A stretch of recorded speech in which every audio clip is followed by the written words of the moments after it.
बिस्मिल्लाहिर्रहमानिर्रहीम। अस्सलाम वालेकुम। मैं हूं गुलफाम चौधरी। आप देख रहे हैं मेरा फेसबुक पेज और यूट्यूब चैनल। पाकिस्तान की सियासत में आमतरीन डेवलपमेंट हो रही है और मुसलसल मुतवक्के हैं। इस सिलसिले में हमारे साथ मौजूद हैं डॉक्टर शहबाज गिल साहब। तो उन्होंने कुछ आमतरीन इंकशाफात भी किए हैं और उनकी आने वाली वीडियो रिसेंटली मोस्ट इम्पोर्टेंट और इंफॉर्मेटिव वीडियो है। आइए पहले उनकी बात सुनते हैं, फिर उस पर बात करते हैं। मेरा ज़ाती ख्याल क्या है कि ये मिलिट्री इस्टेब्लिशमेंट ने ये नोटिफिकेशन करवाए। चीफ मिनिस्टर ऑफिस को या तो खामोश रहना चाहिए था। पंजाबी में कहते हैं कि बुरा रोने से खामोशी अच्छी होती है। चीफ मिनिस्टर ऑफिस को या तो इसमें आना ही नहीं चाहिए था, और अगर आते तो फिर इन्हें ओएसडी बनाकर इनके खिलाफ कार्रवाई करनी चाहिए थी। क्योंकि इन अफसरान की, मुझे बहुत सारे ब्यूरोक्रेट्स ने मैसेजेस किए हैं, वो मैसेजेस मेरे पास हैं, ऐसे ब्यूरोक्रेट्स जिन्होंने फील्ड के अंदर सर्व किया है। उन्होंने कहा कि ये हमने ना कभी देखा ना सुना जो कुछ हुआ है, ये बेशर्मी की गई है। और अब अगर खैबर पख्तूनख्वा हुकूमत इसके ऊपर बजाय इन ब्यूरोक्रेट्स को पूछने के ये तोजी पेश करती है कि ये कानूनी थे नहीं कानूनी थे, वापस ले लिए, तो ये बहुत ही अफसोसनाक है। मेरे ख्याल में इनको हर सूरत ओएसडी बनाना चाहिए और इनके खिलाफ करार, वाकई इनको सजाएं भी देनी चाहिए और इनके खिलाफ कार्रवाई करनी चाहिए। ये तो हो गया। अब इसी सिलसिले में इमरान खान साहब ने भी एक इंस्ट्रक्शन दी है। उन्होंने इंस्ट्रक्शन दी है खैबर पख्तूनख्वा के चीफ मिनिस्टर साहब को। उन्होंने कहा है कि क्योंकि सरफेस लेवल पे तो यही है ना कि जो आईजी खैबर पख्तूनख्वा हैं वो चीफ मिनिस्टर की मर्जी के बगैर आए हैं। जुल्फकार हमीद, जिन्हें अमूमी तौर पर नून लीग का बहुत करीबी समझा जाता है और ज़रा लिस्से माड़े ऑफिसर के तौर पर उन्हें समझा जाता है, बड़े कोई अच्छे एडमिनिस्ट्रेटर या अच्छे पुलिस ऑफिसर जो जिनका ट्रैक रिकॉर्ड कोई बहुत अच्छा हो, ऐसा नहीं समझा जाता। तो अमूमी तासर यही है कि इस्टेब्लिशमेंट ने और फेडरल गवर्नमेंट ने अपनी मर्जी से केपी में एक आईजी लगा दिया। अब खान साहब ने यह कहा है कि अगर जो आईजी केपी हैं वो वहाँ पर पाकिस्तान तहरीक इंसाफ के लोगों को हरासा करते हैं या तंग करते हैं तो उन्हें फौरी तौर पर वहाँ से फारिग कर दिया जाए। अब बहुत सारे लोग ये तौजी पेश करते हैं कि जब तक फेडरल गवर्नमेंट ना चाहे, जो प्रोविंशियल गवर्नमेंट होती है वो आईजी को फारिग नहीं कर सकती, हटा नहीं सकती।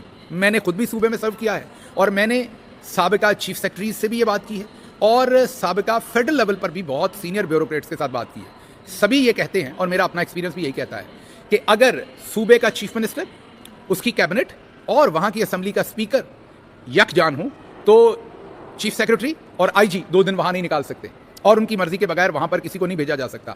भेज भी दें तो वो उनको कोई हरकत वहां नहीं करने देंगे। उनके हाथ और पांव वो कानूनी तौर पर बांध के उन्हें रिडंडेंट करके बिठा सकते हैं। बहरहाल ये अली अमीन गंडापुर साहब की जाहिर है उनकी मर्जी होगी, या उनकी मर्जी का मतलब ये कि उनकी अपनी मैनेजमेंट है, वो कैसे बेहतर समझते हैं। मैं उनको ये तो मशवरा नहीं दे सकता कि उन्होंने ये मामला कैसे करना है, लेकिन मैं ये जरूर कह सकता हूं कि ये जो शांगला के पुलिस ऑफिसर ने लिखा और लोअर दीर के जो डीसी ने लिखा और फिर बाजोड़ के डीसी ने लिखा, ये तमाम जो खतूत सामने आए हैं, इसके ऊपर चीफ मिनिस्टर को फौरी एक्शन लेना चाहिए। और जैसे कि इमरान खान साहब ने कहा, क्योंकि शांगला के पुलिस ऑफिसर ने या जितने भी ये खतूत हैं, ये वाज़े तौर पर वही बात है जो इमरान खान साहब ने कही कि अगर ये तहरीक इंसाफ के लोगों को तंग करते हैं तो इन्हें फारिग कर दिया जाए। तो मेरे ख्याल में इनको ओएसडी बनाना चाहिए, कम से कम इन अफसरान को जिन्होंने खतूत लिखे, और इनके खिलाफ कार्रवाई करनी चाहिए। तीसरी खबर जी, फैसल चौधरी को, आपको पता है कि उनको जब जेल जाने से रोका था तो गाली गलोच हो गई थी अडयाला जेल वालों से। आज उन्हें थोड़ी देर के लिए गिरफ्तार किया गया, फिर जब शोर मचा तो फिर उन्हें अडयाला जेल की जो पुलिस चौकी है वहां से उन्हें रिहा कर दिया गया। आप पहले ऐसे काम करते क्यों हैं कि लोगों को आपके साथ किसी का भी गाली गलोच करने को दिल नहीं करता, कोई भी इखलाक से नीचे नहीं जाना चाहता, कोई भी आपसे उलझना नहीं चाहता। सिर्फ फैसल चौधरी नहीं, बल्कि जो कुछ आप इस वक्त मिशाल यूसुफजई के साथ कर रहे हैं, इमरान खान और बुशरा बीबी रोज़ चाहते हैं कि वो अदालत में, जब भी केस हो तो वो अदालत में आएँ, क्योंकि वो उनकी स्पोक्स पर्सन भी हैं और वकील भी हैं। आए दिन उनके खिलाफ नए से नए केसेस बनाए जाते हैं और उनको हरासा किया जाता है और अदालत से बाहर उन्हें रोकने की कोशिश की जाती है।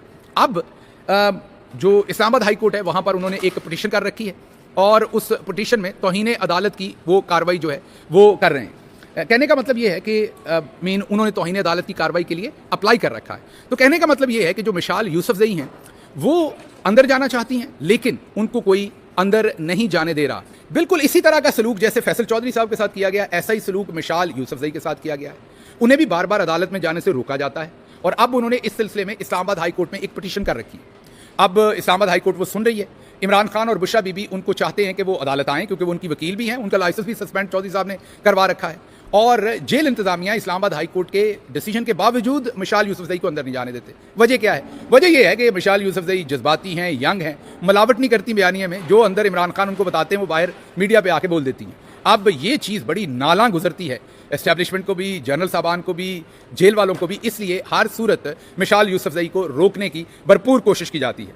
अगली खबर इमरान खान साहब की जो हेल्थ के बारे में एक झूठी खबर लगाई गई, हमने आपको बताया था कि उनके ब्लड प्रेशर और उनकी हार्ट बीट के बारे में एक झूठी खबर जो है वो लगाई गई कि उनकी ब्लड प्रेशर ऊपर जा रहा है। हालांकि बिल्कुल जो नज़र आता है उसमें डॉक्टर्स ने भी जो उनकी रिपोर्ट्स देखी, उनका ब्लड प्रेशर और उनकी तमाम चीज़ें बिल्कुल 100% नॉर्मल नहीं बल्कि नॉर्मल से बेहतर है, आइडियल है, क्योंकि वो एक एथलीट है। 50 उनकी हार्ट बीट है जो किसी भी डॉक्टर के हिसाब से बहुत ही नॉर्मल है। लेकिन अब एक बहुत ही खतरनाक सिचुएशन ये है कि डॉन अखबार जो मुल्क का सबसे बड़ा अखबार है वो झूठी खबर पब्लिश कर रहा है कि इमरान खान की सेहत ख़राब है, उनका ब्लड प्रेशर ऊपर जा रहा है और हार्ट बीट। अब यहाँ से हमें थोड़ी सी एक परेशानी हो रही है कि कहीं ये कोई साजिश तो नहीं बुनी जा रही उनकी हेल्थ को लेके, उनको अखबारों में फेक खबर लगा के बीमार साबित करके उनके खिलाफ कुछ करने की नई साजिश तो नहीं है। खत लिखने के बाद मामला बहुत ख़राब हैं। हामिद मीर ने भी हाल ही में जो तज्जिया किया है उसमें उन्होंने यही कहा है कि ये जो ख़त लिखा है इमरान खान ने, इसके बाद मामला जो है वो और भी ज़्यादा गर्म हो गए हैं, ख़राब हो गए हैं और मामला जो है वो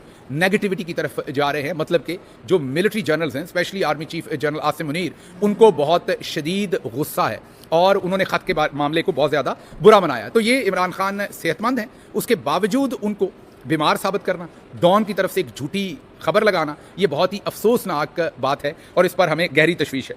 अगली खबर जो है वो आपके सामने रखनी है कि फ़खर साहब हैं, बहुत ही अच्छे जर्नलिस्ट हैं पाकिस्तान के, मैं उनका बड़ा एहतराम करता हूँ, अरशद शरीफ साहब के बड़े करीब रहे हैं, इन्वेस्टिगेटिव जर्नलिस्ट हैं बड़े। उन्होंने एक बड़ी ज़बरदस्त खबर दी है। उन्होंने कहा पाकिस्तान नए इलेक्शन की तरफ जा रहा है। चीफ इलेक्शन कमिश्नर जो सिकंदर सुल्तान राजा हैं उनको अब कन्विक्ट किया जाएगा इलेक्शन की धांधली में, और सिकंदर सुल्तान राजा साहब की कन्विक्शन होने के बाद उन्होंने ये कहा है कि पीपल्स पार्टी को भी मौजूदा हुकूमत से फारिग कर दिया जाएगा। और वजह उन्होंने ये बताई है कि पीपल्स पार्टी भी करप्शन में मुलव्वस है। तो उन्होंने ये कहा कि पीपल्स पार्टी को फारिग किया जा रहा है हुकूमत से, सिकंदर सुल्तान राजा की जगह पर नया इलेक्शन कमिश्नर आएगा और पाकिस्तान नए इलेक्शन की तरफ जा रहा है।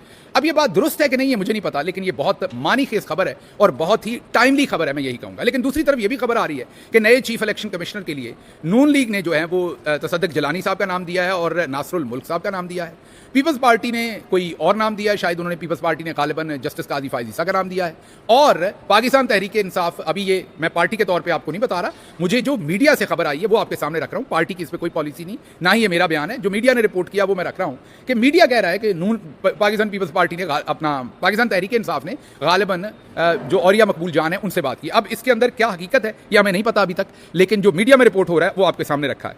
तो फ़खर साहब की जो स्टोरी है और फिर ये जो अगली स्टोरी है कि चीफ इलेक्शन कमिश्नर नया आ रहा है, ये दोनों स्टोरियां जो हैं इनको अगर देखें तो मामलात ख़राब होते हुए नजर आ रहे हैं नून लीग के लिए और इस रजीम के लिए। आखिरी खबर आपके सामने जो रखनी है वो सदर ट्रंप ने जो आलमी अदालत, फौजदारी की अदालत है, इंटरनेशनल क्रिमिनल कोर्ट, जिन्होंने इंसानी हकूक़ की खिलाफ वर्जियों और जंगी जराइम की पादाश में जो फ़लस्तीनी वज़ीर आज़म हैं उनके वारंट गिरफ्तारी जारी किए हुए हैं, उनको इस पादाश में अब उन्होंने उन पर पाबंदियां लगा दी है। जी हाँ, सदर ट्रंप ने जो आलमी अदालत है इंसाफ की और फौजदारी की अदालत, उसके जितने भी लोग मुलव्वस हैं जिन्होंने उनके वारंट जारी किए, जजेस, प्रोसिक्यूटर, उनके वीज़ों पे पाबंदियां लगा दी और कहा है कि हम उनके असासे भी अमेरिका के अंदर जब्त कर लेंगे। ये बहुत ही खतरनाक खबर है और बहुत ही हैरान है पूरी दुनिया के सदर ट्रंप कितना आगे निकल गए हैं जो नेतन्याहू है उसको लेके। इस मामले पर और दूसरे मामलों पर और बात करेंगे।